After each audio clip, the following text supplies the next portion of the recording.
Okay, ഇനി അടുത്ത നമുക്ക് എന്താ ചെയ്യേണ്ടതെന്ന് പറഞ്ഞാൽ നമുക്ക് ഇതിനകത്ത് കുറച്ച് മോഡിഫൈ ചെയ്യാനുണ്ട്.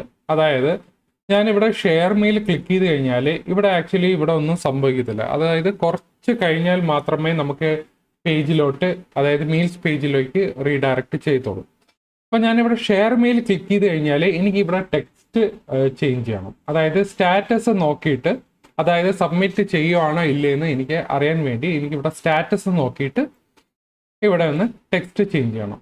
അപ്പോൾ അതിനെ നമുക്ക് എന്താ ചെയ്യണമെന്ന് പറഞ്ഞാൽ നമ്മളിവിടെ യൂസ് ഫോം സ്റ്റാറ്റസ് എന്ന് പറഞ്ഞൊരു ഫംഗ്ഷൻ ഉണ്ട്, ഫീച്ചറുണ്ട്. അതായത് ഇത് ആക്ച്വലി റിയാക്ട് ഡോമിൽ നിന്നാണ് ഇത് എടുക്കുന്നത്. റിയാക്റ്റോ നെക്സ്റ്റ് എന്നല്ല, റിയാക്ട് ഡോമിലാണ് നമ്മളിത് നോക്കുന്നത്.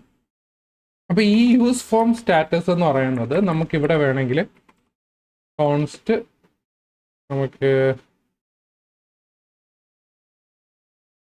Status equal to use form status നമുക്കിവിടെ കിട്ടും. എന്നിട്ട് നമ്മളിവിടെ സ്റ്റാറ്റസ്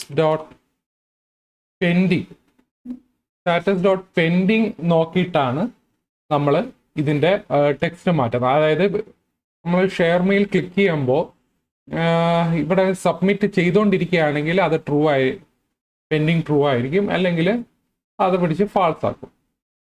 സോ ഈ ഒരു സ്റ്റാറ്റസ് നോക്കിയിട്ടായിരിക്കും നമ്മളിവിടെ ടെക്സ്റ്റ് ഇവിടെ ചേഞ്ച് ചെയ്യാൻ പറ്റുന്നത്. പക്ഷെ ഒരു കാര്യം ശ്രദ്ധിക്കുക, ഇവിടെ നമ്മളുടെ നെക്സ്റ്റ് JS ആണ്. ആക്ച്വലി ഇത് സെർവർ സൈഡ് റെൻഡറിങ് കോമ്പോണന്റ് ആണ്. നമുക്ക് ഇവിടെ യൂസ് ഫോം സ്റ്റാറ്റസ് നമുക്കിവിടെ റിയാക്ട് ഡോമിൽ നമ്മളിവിടെ യൂസ് ചെയ്യണമെന്നുണ്ടെങ്കിൽ നമ്മളിവിടെ ഇതിൻ്റെ മേളിൽ നമ്മൾ യൂസ് ക്ലയൻറ്റ് എന്ന് പറഞ്ഞ് കൊടുക്കും. സോ യൂസ് ക്ലയൻറ്റ് കൊടുത്തു കഴിഞ്ഞാൽ ഈ ഒരു പേജ് മൊത്തത്തിൽ ക്ലയൻറ്റ് സൈഡ് കോമ്പോണൻ്റ് ആയിട്ട് മാറും. പക്ഷേ എനിക്ക് അതിൻ്റെ ചെയ്യേണ്ട ആവശ്യമില്ല, കാരണം എനിക്ക് ഇവിടെ സെർവർ സൈഡ് കോമ്പോണൻ്റ് ആണ് എനിക്ക് ഇവിടെ വേണ്ടത്. സോ ഈ ഒരു സംഭവത്തിന് ചേഞ്ച് ചെയ്യാൻ വേണ്ടി എനിക്കിത് മൊത്തത്തിൽ ക്ലയൻറ്റ് കോമ്പോണൻ്റ് ആക്കേണ്ട കാര്യമില്ല. സോ ഇതിന് എന്താ ചെയ്യുന്ന പറഞ്ഞാൽ നമ്മളിവിടെ ഒരു യൂസ് ഫോം സ്റ്റാറ്റസ് നമ്മളിവിടെ ചേഞ്ച് ചെയ്യുക. എന്നിട്ട് നമ്മൾ ഒരു പുതിയൊരു കോമ്പോണൻറ്റ് ക്രിയേറ്റ് ചെയ്തിട്ട് ആ കോമ്പോണൻറ്റ് നമ്മളിവിടെ ഇൻക്ലൂഡ് ചെയ്യുക.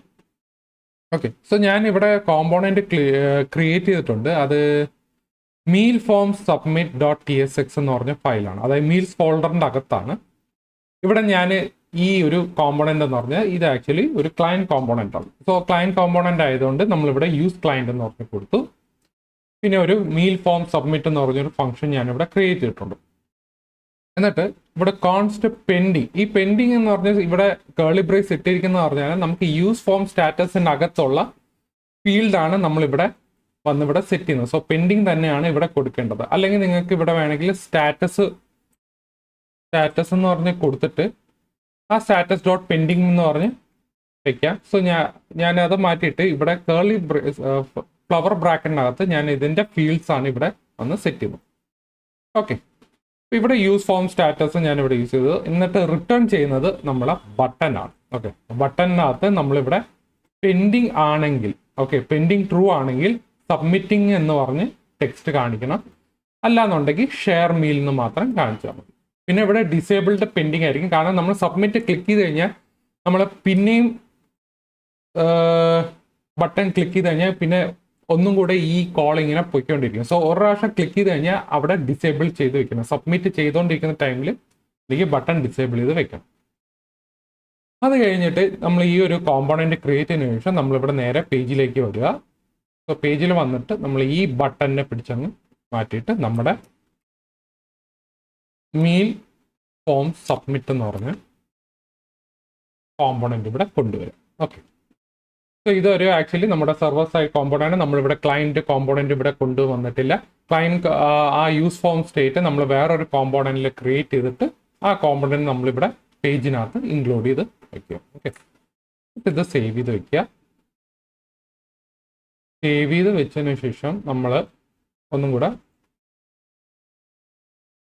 ടൈപ്പ് ചെയ്ത് കൊടുക്കാം. ടൈറ്റിൽ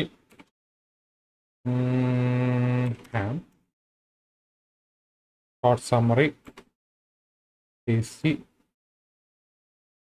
എന്തെങ്കിലും പേര് കൊടുത്താൽ മതി, കുഴപ്പമില്ല. ഇമേജ് ഓപ്പൺ ചെയ്ത് കൊടുത്തു കഴിഞ്ഞാൽ ഷെയർ മെയിൽ ക്ലിക്ക് ചെയ്യുമ്പോൾ സബ്മിറ്റിംഗ് ആയിക്കൊണ്ടിരിക്കും. അപ്പോൾ സബ്മിറ്റിംഗ് കഴിഞ്ഞിട്ട് നേരെ നമ്മളിവിടെ മീൽസ് പേജിലോട്ട് വന്നപ്പോൾ നമ്മുടെ ഇവിടെ ആഡ് ആയിട്ടുണ്ട്, നമ്മുടെ മീൽ ഇവിടെ ആഡ് ആയിട്ടുണ്ട്. Share your favourite meal click ചെയ്ത് കഴിഞ്ഞാൽ നമ്മൾ ബട്ടൺ പിന്നെയും ഇവിടെ ഇതാണ് ഷെയർ മെയിൽ ബട്ടൺ തന്നെയാണ് കാണിക്കുന്നത്. ഓക്കെ, സോ ഇങ്ങനെയാണ് നമ്മൾ യൂസ് ഫോം സ്റ്റാറ്റസ്, അതായത് നമ്മൾ ഫോം സബ്മിറ്റ് ചെയ്യുമ്പോൾ അതിൻ്റെ സ്റ്റാറ്റസ് നോക്കും. ഓക്കെ, സ്റ്റാറ്റസ് നോക്കിയിട്ടായിരിക്കും നമ്മളിവിടെ കോഡിൽ മോഡിഫൈ ചെയ്യുന്നത്. ഓക്കെ,